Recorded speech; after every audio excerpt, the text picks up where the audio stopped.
What's up? It's Mike from SJC Drums. I'm here with Stevie AIELLO, MD and guitar player for 30 Seconds to Mars. Thanks for being here, man. Yeah, thank you. I want to ask you some questions for the up-and-coming musicians that are hungry out there, wanting to know some tips and tricks on, obviously everybody wants to know how to make it, but yeah, right. You know, what's some tips and tricks to get into the scene, into the industry, and stay? You've had a long career, 20 plus years in this industry, Sure. Obviously playing for 30 Seconds to Mars, amazing. You have a lot of knowledge. So first, what's some of your best advice for beginners that are just looking to pick up an instrument? Maybe they don't know what instrument to pick up. Maybe they do, they're not sure what to do. Do they get lessons? How do they get inspired? Sure. What do you think that they should be looking at? I think the move is try everything.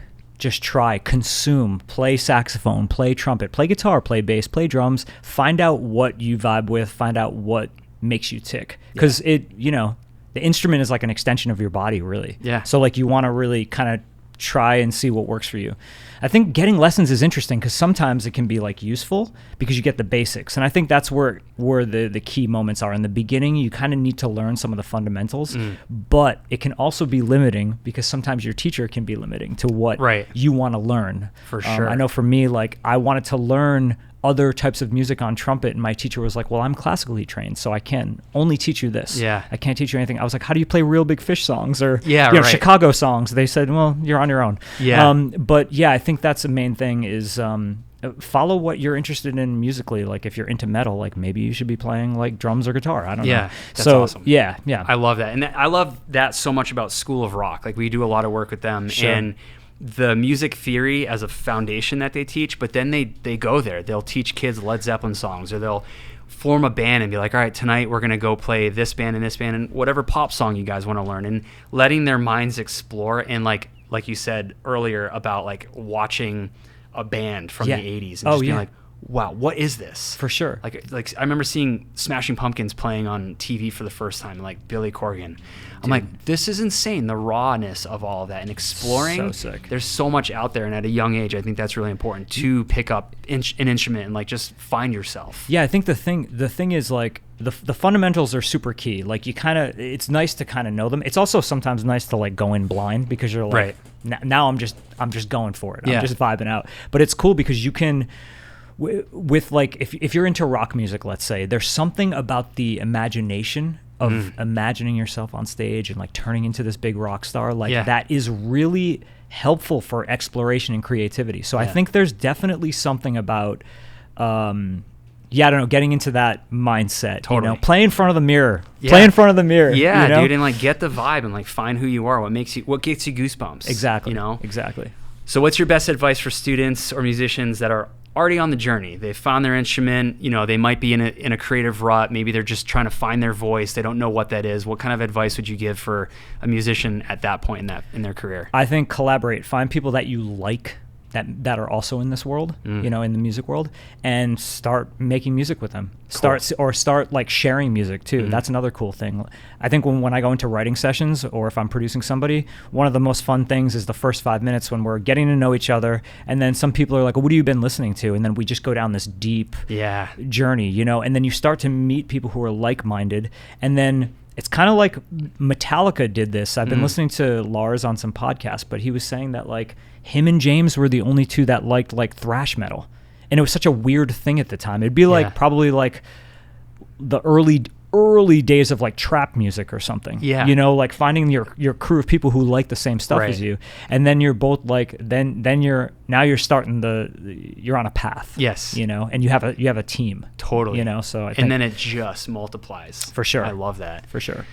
All right, best advice for those that are about to, they're in a band, they're they're doing it. They're like crafting, they're in the craft phase of, you know, creating. Sure. And they might be embarking on a new journey, going to college or going on their first tour, going into the recording studio. Sure. What would you say at that point of their journey? Oof, that's a hard one. It's really hard. It's really hard because some folks, you know, I know in my experience, like when I told my parents that I didn't want to go to college and I wanted to pursue being a musician, it was just like, hell no. My dad was in the military, like I said. My mom was a teacher. My dad was also a teacher. So it was very like education and like just that path. So it created a war within our house, basically. Right. And I avoided my dad at all costs. Like, it's not the healthiest and best thing, but long term, what I started to do was include them in my journey. And that was very helpful for everything, because they started saying, oh, you're not just like, I don't know, messing around and writing dumb songs. Like, you're actually trying to do something special with your life. Or at least that's how I saw it. Right. I forgot what the question was. Sorry.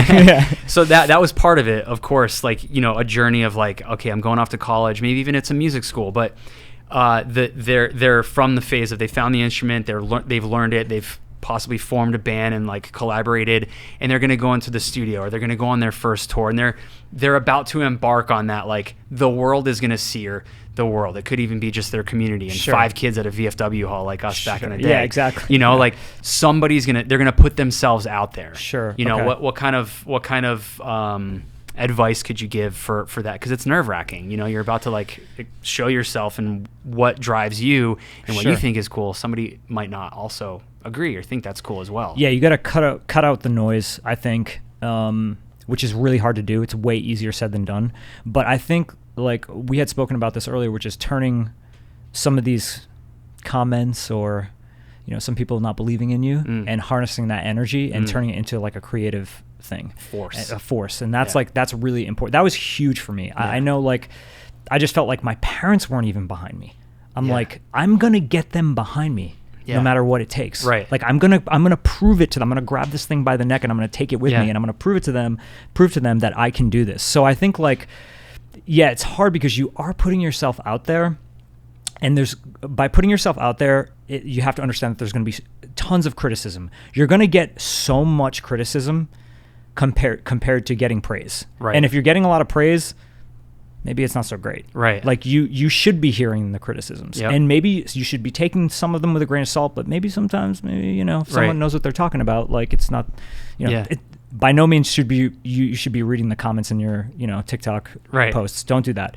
But but I think, like, sometimes if there's someone you respect or someone maybe on the outside of the industry, maybe they have some good sound advice. But if you are hell-bent on doing this thing, just cut out the noise if you can. Amazing. And rely on your peers too, the people who are in it with you. Yeah. Lean on them. Yep. You know, because they're your support system too. Yeah. Like the people maybe in your band. Right. Or exactly. Whatever, or your collaborators. Form a collaborative environment of people that you can bounce silly, stupid ideas off of that could form into something incredible. All you need is 3 friends to start a revolution. Yeah. You know what I mean? Maybe 2, maybe 1. Maybe 2. Maybe just 1. I don't know. Exactly. You just need that other person or that other thing, you know. Amazing. And finally, what's your favorite part about being in the music industry? Ooh, probably moments like this where you get to, like, see the people that you've come up with. Amazing. And, like, everyone's doing really well, and, like, you know, we're all still trying to pursue something. You know, bigger than us. Yeah. I think it's about sharing, you know what I mean? Sharing these moments with people and family, and because as you get older, you start to realize less and less people are around. Either they're not doing it anymore, or, you know, maybe some of them are just gone, which is unfortunate too. But, like, you know, just being grateful, and I think this weekends like this are kind of the thing. Amazing. Yeah. I love it. Yeah. Thank you so much, Yeah, man. thank you. Amazing advice, and congratulations on all your success and everything that you continue to do, and Thanks, all the man. hard work you put into it, man. You too, brother. Heck yeah. Yeah. Thank you. Yeah, thanks. There we go. Sick.